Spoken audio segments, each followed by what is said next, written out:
Bonjour à tous et bienvenue dans Passion Foot. Alors aujourd'hui nous allons parler de la Ligue des Nations qui a lieu les 24 et 27 septembre pour le groupe 2, celui de l'Espagne, le Portugal, République tchèque et la Suisse.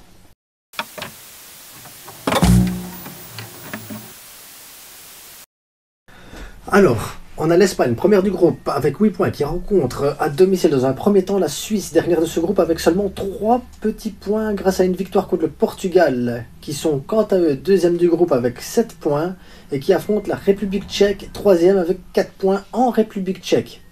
Je précise, car personne de ce groupe n'a encore gagné en République tchèque.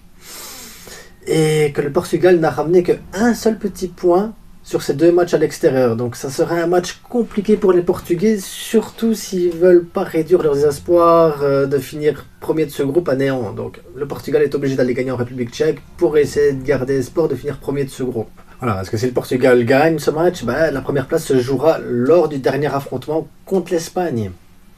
Personnellement, moi j'ai un penchant très clair pour l'Espagne, mais je suppose que pour tous les spectateurs neutres qui aiment le spectacle, le mieux ça serait que les deux équipes, donc l'Espagne et le Portugal, gagnent leur match ou font match nul ou perdent leur match tous les deux pour avoir justement un vrai duel entre ces deux grandes nations du football lors du dernier match. Et ça permettrait de voir où se situe le niveau des deux équipes à 2 mois de la Coupe du Monde.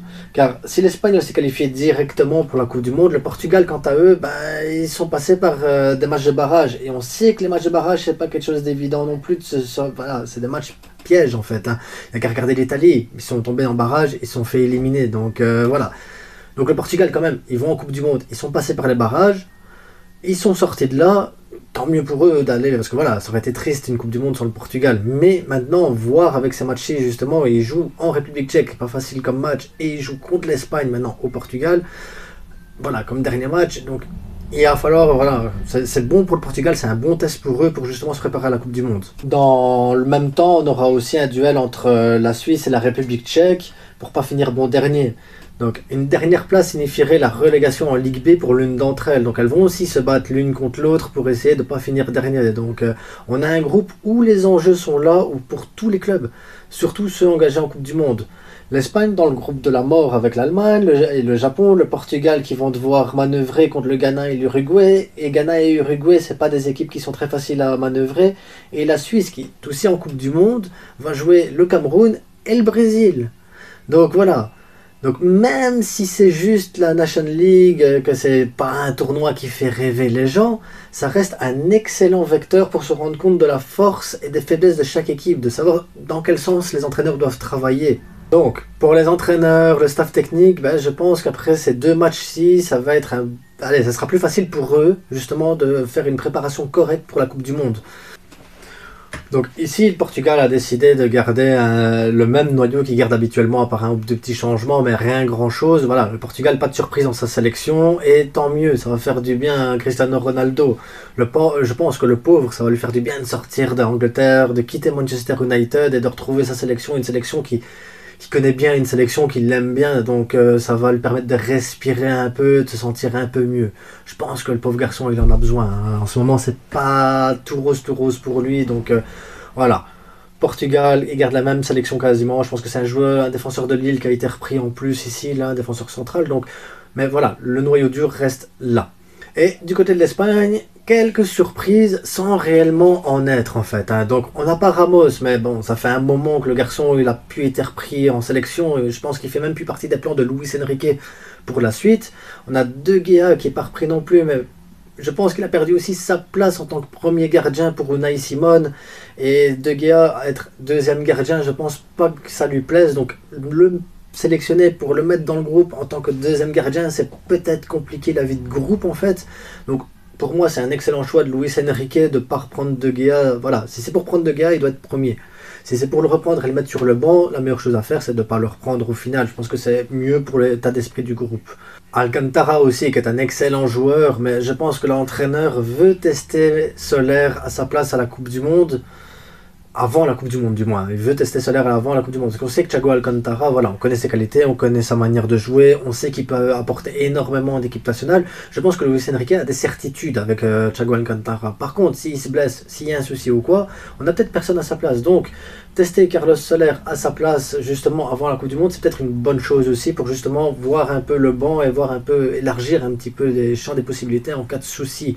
Parce que les 2 mois qui vont arriver maintenant pour toutes les équipes qui jouent championnat, coupe, Ligue des Champions et tout ça, ça va être 2 mois très compliqués, très intenses. Donc on va avoir à mon avis beaucoup de joueurs de haut niveau qui vont avoir les organismes fatigués.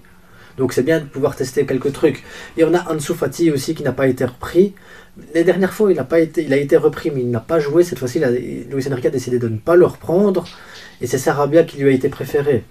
À mon avis, pour des questions médicales. Parce qu'Ansu Fati, on a bien vu avec le Barça, il n'a pas été non plus titulaire assez souvent. On voit que Xavi, il veut le faire reprendre progressivement. Et je pense que c'est un accord entre Xavi et Luis Enrique de se dire, ne pas reprendre Fati est une bonne chose pour justement travailler une préparation physique un peu spécifique pendant justement cette trêve et préparer les 2 mois qui arrivent.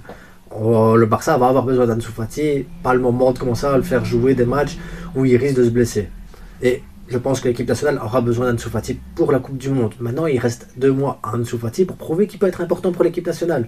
Donc même s'il n'est pas repris, il reste 2 mois encore avec le Barça pour pouvoir montrer justement quelque chose. Donc, on va pas... Voilà. Pour moi, c'est pas une surprise de ne pas voir Fati. Par contre, la chose qui m'étonne un peu plus, c'est la convocation de Jordi Alba. En sachant qu'il a perdu sa place de titulaire au Barça, et voilà, moi personnellement, j'aurais préféré prendre un joueur comme Grimaldo ou Baldé. Parce que justement, si on prend pas Fati pour qu'il puisse se reposer, si on prend Soler à la place de Thiago Alcantara, pourquoi reprendre Alba? Oui, d'accord, c'est une valeur sûre de la défense à gauche pour l'Espagne, mais justement, Alba ici, il joue plus avec le Barça quasiment, il a perdu sa place, ce serait bien de prendre peut-être tester 1 ou 2 joueurs à cette place-là. Ici, il a pris Gaïa, ok, c'est un bon joueur, il est déjà intégré dans la sélection, mais ça aurait été bien peut-être faire rentrer Grimaldo dans cette sélection, ou Baldé qui a pris sa place au Barça. Donc voilà, j'aurais bien aimé voir autre chose que Alba. Après, voilà, je pense qu'il ne veut pas trop de bouleversements avant cette Coupe du Monde. Il veut garder un certain noyau, une certaine solidité. Donc après la Coupe du Monde, on verra peut-être autre chose. Mais en attendant, voilà, moi, personnellement, Grimaldo, Baldé, j'aurais bien aimé. C'est tout. Parce qu'on avait eu le cas de reposer, par exemple, il y a quelques mois, je pense que la dernière sélection, Luis Enrique, il a préféré mettre Busquets au repos, ne pas le reprendre. Et il avait testé d'autres joueurs à sa place. Ça aurait été bien, peut-être maintenant. Ici, il a repris Busquets, mais de faire la même chose peut-être avec Alba, de le remettre au repos. Enfin, au repos, il n'a pas beaucoup joué, donc il n'a pas besoin de repos. Mais voilà, dans ma tête. Après, Luis Enrique, c'est ce qu'il fait. Il a fait la dernière Coupe d'Europe, on l'a vu arriver en demi-finale. Voilà, Luis Enrique, c'est ce qu'il fait. Il a son caractère, il a ses trucs, il a ses idées. Et donc, voilà, il faut le laisser faire en fait. Hein. Donc, moi maintenant, ici, la vidéo se termine là-dessus. Je vous donne rendez-vous le 24 et le 27 au soir pour un petit débrief de tous les matchs qu'il y aurait eu sur la journée. Donc pas juste l'Espagne, pas juste le Portugal. Voilà, vraiment un débrief de chaque rencontre, chaque équipe. Et voilà, voir un peu faire le point où se situent justement ces équipes-là avant le dernier match. Et voilà, merci à tous d'avoir regardé la vidéo. N'oubliez pas, likez, abonnez-vous, partagez, faites-vous plaisir. Et ciao, à bientôt.